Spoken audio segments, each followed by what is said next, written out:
Va-t-on devoir enfiler le short pour cette rentrée? La trend IA qui est en train de s'essouffler. Énorme baisse de l'open interest sur le Bitcoin. C'est tout ce qu'on va voir aujourd'hui. Alors prêt, c'est parti.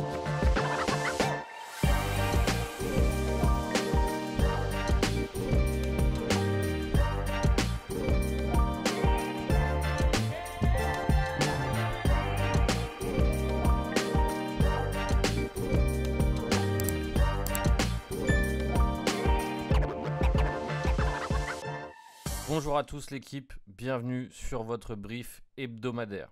Comme vous le savez, on va faire un point technique complet sur les cryptos en général. Essayer de partager un point de vue, différents scénarios, de comprendre à quel moment les tournures peuvent changer et dessiner un plan en conséquence. Alors je vous rappelle que le but du jeu, c'est évidemment de se préparer à tout type de cas de figure et essayer tout simplement de tenter de faire de l'argent sur les différents scénarios qu'on a planifiés. Alors pour ceux qui ont vu la vidéo la semaine dernière, je vous ai dit qu'il y avait un scénario qu'il ne fallait pas voir pour justement voir une continuation sur les altcoins qui avaient très bien démarré et sur quelques cryptos en particulier. Il y avait un scénario à éviter à tout prix et on a eu le scénario à éviter à tout prix. Je vous ai évoqué le fait que si on revenait chercher le range, eh bien dans ces cas-là, ça serait fatal pour les altcoins parce qu'ils ne survivraient pas finalement une réintégration du range. Alors il faut savoir que ce genre de cas de figure, gardez-le bien au frais dans le sens où ça a été assez fourbe parce qu'il a mis 3 jours pour réintégrer le range. C'est pour ça que parfois on utilise le 3D, c'est tout simplement pour avoir la confirmation de la confirmation. Donc vous voyez ce qu'il a fait, c'est qu'il a réussi à tenir au-dessus du range pendant 3 jours avant de réintégrer. Donc il a été assez fort là-dessus, parce qu'évidemment beaucoup de gens ont été pris de court sur ce faux break. Beaucoup de gens attendaient le short sur les 62 800. Et évidemment, qu'est-ce que le prix a fait? Il est allé au-dessus des 62 800. Il a donné l'espoir d'une hausse. Et après 3 jours, il a commencé à réintégrer le range. Et forcément, la réintégration du range est fatale. Forcément. Pourquoi? Parce que généralement, soit on fait un petit pullback sur le haut de range. Dans ces cas-là, ça devient un pivot. Mais ce que je vous ai dit la semaine dernière, c'était que globalement, pour que ça soit une sorte de pivot, c'est bien qu'il y ait plusieurs jours avant que ça se mette en place pour pas que ça soit dangereux. Le fait qu'on y soit retourné assez rapidement nous prouve finalement, ou en tout cas nous donne un élément de réponse sur le fait qu'il fallait faire évidemment attention à ça. Donc comme je vous ai dit, les alts ne pourraient pas tenir de façon globale si le BTC dessine ce genre de scénario. Et c'est pour ça que forcément, malheureusement, il faut être parfaitement au courant, ou en tout cas parfaitement prêt pour lire la price action du BTC afin de trader d'autres altcoins. Pourquoi? Parce que tout est corrélé. Donc si forcément on se met à acheter des altcoins à tout va et que le BTC se retourne, eh bien la probabilité que tous les altcoins qu'on a achetés perdent est énorme. Donc c'est pour ça que c'est important de faire un point global sur le BTC. C'est pour ça que d'ailleurs que je le fais avec vous chaque semaine. On passe énormément de temps sur le Bitcoin. Parce que moi j'adore le trader et je pense qu'il est ultra intéressant à trader. Mais aussi parce que si on s'intéresse aux altcoins et on veut trader les altcoins, il est primordial de savoir où se trouve le BTC et que va faire le BTC. Donc c'est ce qu'on va essayer de scénariser ensemble cette semaine et on va reprendre de zéro. On va faire tous les tracés ensemble et on va essayer de comprendre l'enjeu de chaque niveau ensemble. Donc avant de faire les tracés, on regarde ce qui se passe sur les futurs et sur l'open interest.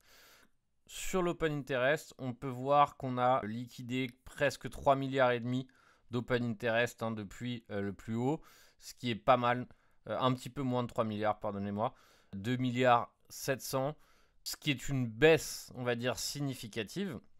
Mais vous voyez en fait que la tendance haussière sur l'open interest a démarré à 14 milliards 26. Donc si on souhaite faire très mal et qu'on souhaite, on va dire, abîmer l'intégralité de ceux qui ont acheté à 49 000, eh bien, on revient tester cette partie sur l'open interest. Faut pas oubliez que c'est un scénario qui est possible.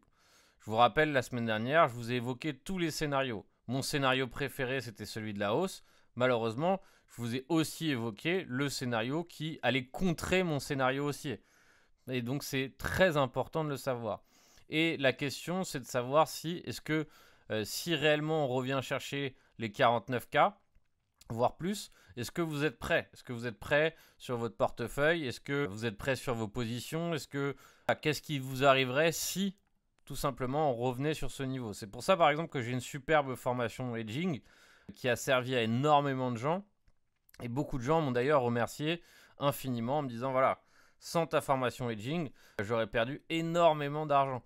Pourquoi? Parce que, en plus de trader le Bitcoin et les altcoins, certains d'entre vous sont exposés aussi en ayant du Bitcoin, de l'Ethereum dans vos wallets. Donc c'est pour ça que c'est très important aussi parfois de s'intéresser à la price action dans son ensemble et de se préparer sur les time frames plus élevés. Donc comme vous pouvez le voir, on a liquidé pas mal d'open interest. On est en train de se stabiliser ici sur les 16 milliards 42. On a envoyé une énorme divergence H4, ce qui potentiellement nous dit que voilà, on a peut-être trouvé un point d'appui. Mais, on va pas se mentir, le graphique est beaucoup moins bullish qu'il ne l'était la semaine dernière, pour la simple et bonne raison que actuellement on est en train d'avoir un rejet. Et que se passe-t-il si on a un rejet? Eh bien, on peut tout simplement dessiner un nouveau rejet comme ceci et un autre rejet comme ceci et finir par chercher à nouveau, en tout cas, le bas de range avant d'aller parler plus bas. C'est pas impossible et c'est un scénario qui pourrait se dessiner. D'accord? Pour l'instant, il y a très peu de vigueur dans ce rachat. Alors, j'exclus absolument pas qu'on puisse faire un mouvement haussier impulsif, de façon à punir un peu tous ceux qui sont short, redonner de l'espoir. Mais tant qu'on se maintient en dessous des 62,6, eh bien, on reste dans un contexte de range, d'une part, et de deux parts, on reste dans un contexte où on a des probas de au moins aller chercher cette zone de demande qui est ici, entre 56,8 et 54. Pour l'instant, il faut savoir que c'est absolument pas sexy comme graphique et qu'il n'y a absolument pas, par rapport à la semaine dernière, plus du tout, on va dire, le même engouement, la même vigueur et on va dire le même intérêt. Le fait d'avoir réintégré était forcément quelque chose qui allait faire mal. Donc vous vous doutez bien que si on a un BTC qui redevient baissier ou qui dessine un mouvement baissier important, c'est bien que ça va être aussi le moment de shorter des altcoins. Alors, personnellement, mon objectif, on va dire, c'est que shorter sur un support comme ceci, c'est pas forcément ce qu'il y a de plus intéressant. On revient, comme je vous ai dit tout à l'heure, d'une énorme divergence H4, donc presque une triple divergence. Vous voyez qu'ici, on a creux, creux. Donc, chaque creux ici est en dessous du précédent. Et ici, vous voyez bien qu'on a un creux et un autre creux au-dessus du précédent. Donc, grosse divergence. Et là, pareil, si vous allongez le tracé, vous voyez bien que, hop, eh bien, on a une belle divergence. Donc ça prouve que, en tout cas, probablement ici, la baisse, en tout cas la chute, va probablement ici se calmer. Alors, on pourrait avoir un autre cas de figure où on casse tout directement et qu'on vient directement chercher cette zone. Mais normalement, voilà, le prix a l'air de se stabiliser ici dans un range. Donc, globalement, je ne serais pas surpris qu'on aille tester le haut de range, mais voir un peu plus. Donc, il y a des points de contrôle, il y a des points de liquidité importants qui traînent sur les 61 400. Donc, je pense que c'est une zone qu'il va falloir surveiller et ça serait ma zone où probablement, si on y retourne et que j'ai des signaux en ma faveur, je pourrais chercher un short de façon à aller chercher au moins le bas de range, mais probablement plus bas. Et si vraiment je commence à avoir des signaux baissiers qui se mettent en place sur le BTC, à ce moment-là, j'hésiterai pas à coupler ce short avec un short sur certains altcoins. Parce que très probablement, il y aura un nouveau bain de sang sur les altcoins si le BTC chute.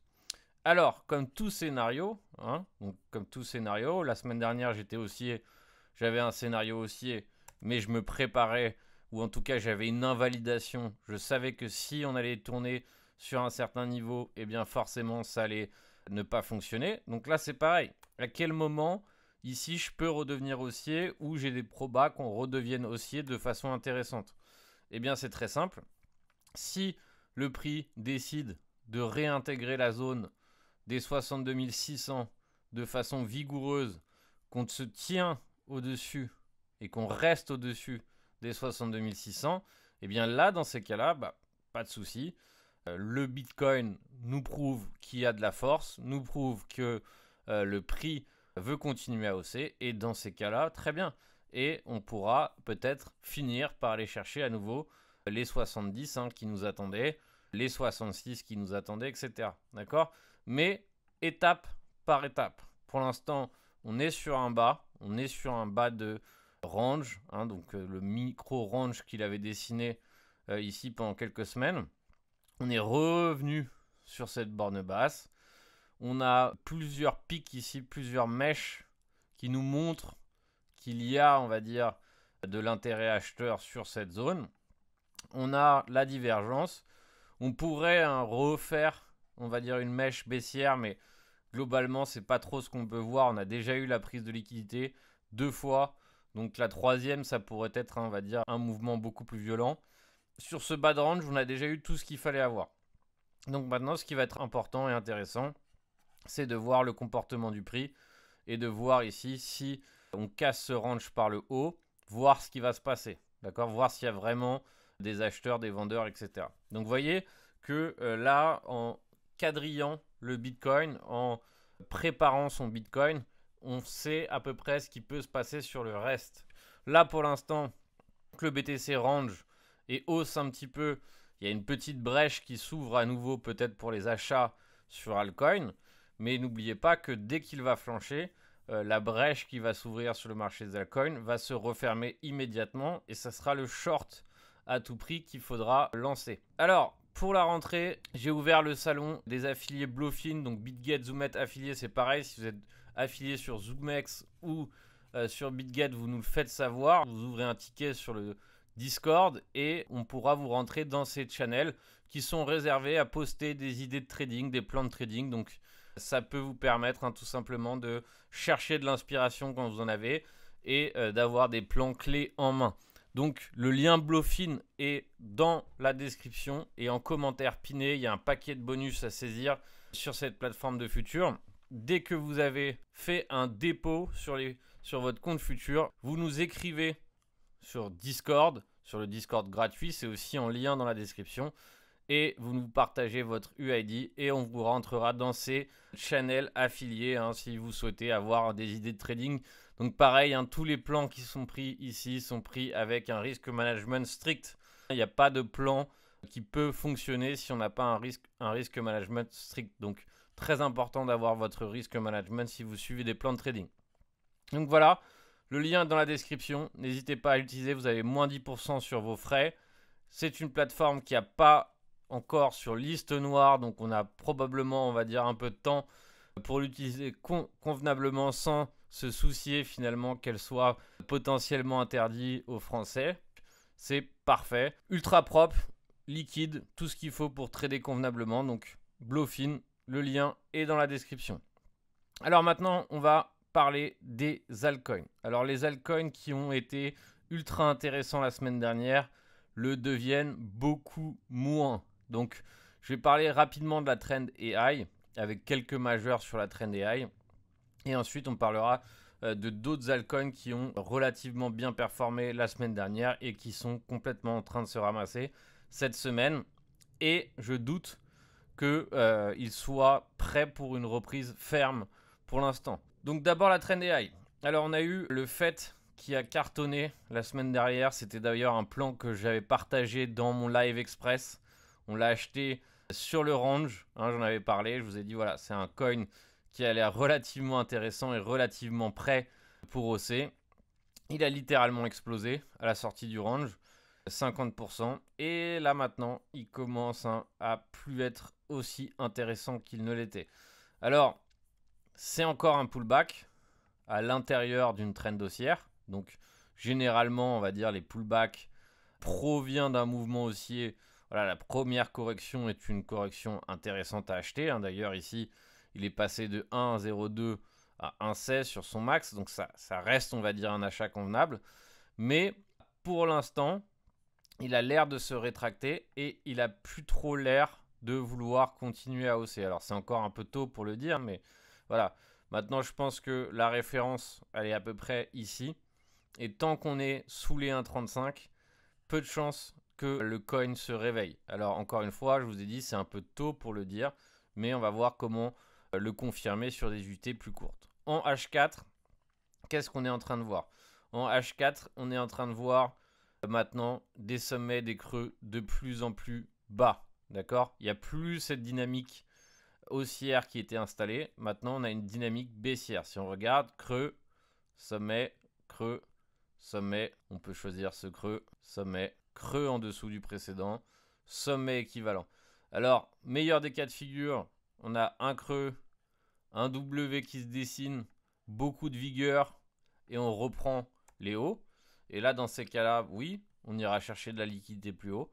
Mais vous voyez que, à mon avis, tant qu'on se tient sous cette zone, entre 1,39 et 1,28, ça voudra dire que le coin est toujours faible et qu'il a plus de chances ou qu'il a encore pas mal de chances de corriger plus bas. Donc ici, on a un essoufflement clair de la trend AI. Tant qu'on ne récupère pas de la vigueur, c'est comme sur le BTC, d'accord? Tant qu'on n'a pas un vrai mouvement significatif qui revient chercher les hauts, eh bien, on a de fortes chances de voir des plus bas. C'est très important d'identifier ce genre de zone pour comprendre. Donc pour l'instant, pour moi, j'ai absolument pas envie de racheter vigoureusement. Alors qu'est-ce que ça veut dire vigoureusement? Quand je veux acheter vigoureusement, c'est que voilà, je vise un mouvement qui va chercher des plus hauts. Non, je peux très bien acheter en intraday, en scalp ou autre. Ça n'empêche rien. Mais pour l'instant, je me donne toujours des zones pour savoir si je suis à nouveau acheteur ou pas. Et donc là, je pourrais très bien acheter un petit pullback, mais en aucun cas, j'aurais envie d'acheter pour un swing pour l'instant. Donc ça, c'est pour le fait qu'il avait cartonné. On a un autre exemple avec le render, donc c'est peut-être lié au résultat de l'IA. Il faut savoir que voilà, Nvidia n'a pas fait des grosses perfs comme le marché l'attendait.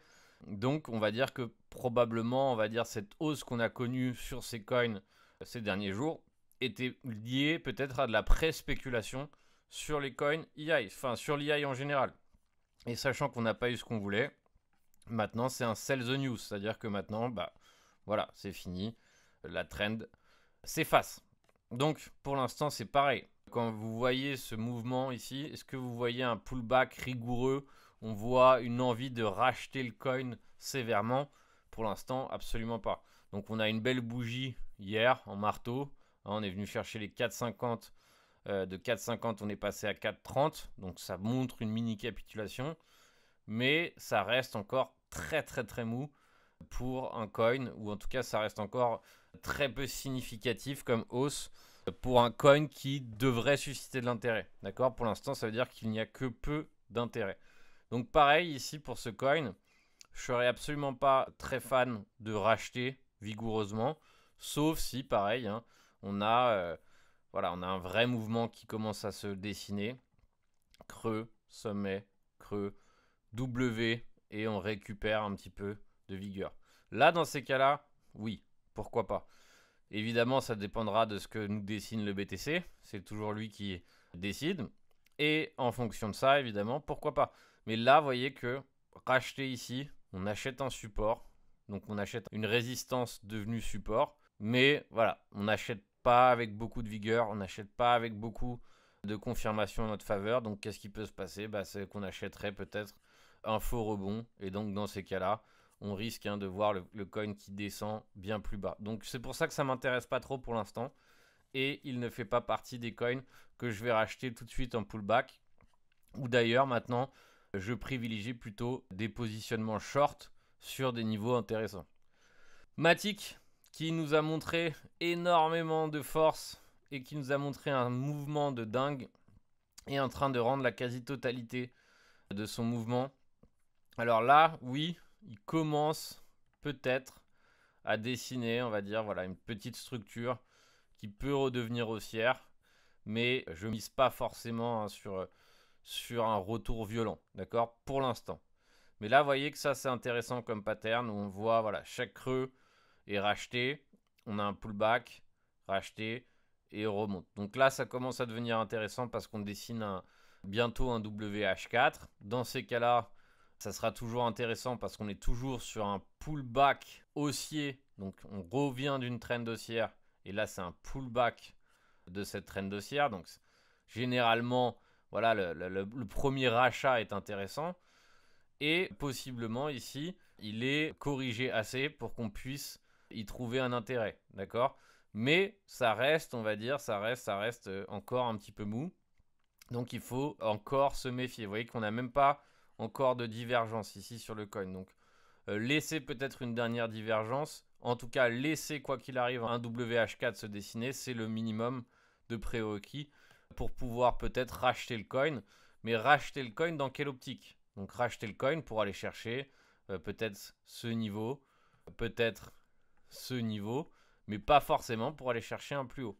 D'accord? Il faut savoir que si on rachète un coin, ou moi en tout cas personnellement si j'ai un plan d'achat sur ce coin, vu la conjoncture du prix sur le Bitcoin et le reste, je ne serais pas forcément tenté de vouloir garder jusqu'à au-delà du dernier plus haut. Si tout va bien et dans le meilleur des mondes, on redessine un plus haut et bah, on revient, on va dire, on continue cette dynamique haussière qui avait débuté mais qui s'est effacée très vite. Donc c'est très important d'avoir des plans bien carrés. D'ailleurs, hein, quand on parle de plan, quand on parle d'établir un contexte, quand on parle de savoir s'il est préférable d'acheter, de vendre, eh bien, je vous invite à mon webinaire débutant de ce début d'année. Si vous souhaitez vraiment commencer l'année dans de bonnes conditions, être prêt pour lorsqu'on aura du mouvement, des vrais mouvements, lorsqu'on aura un vrai marché agréable, lorsqu'on aura énormément d'opportunités qui vont se mettre en place tous les jours, hein, c'est ce qui peut se passer dans un laps de temps de 3 mois, 4 mois, comme on a eu en début d'année. Eh bien, je vous invite à préparer votre année avec moi, avec ce webinaire débutant, réussir son premier trade.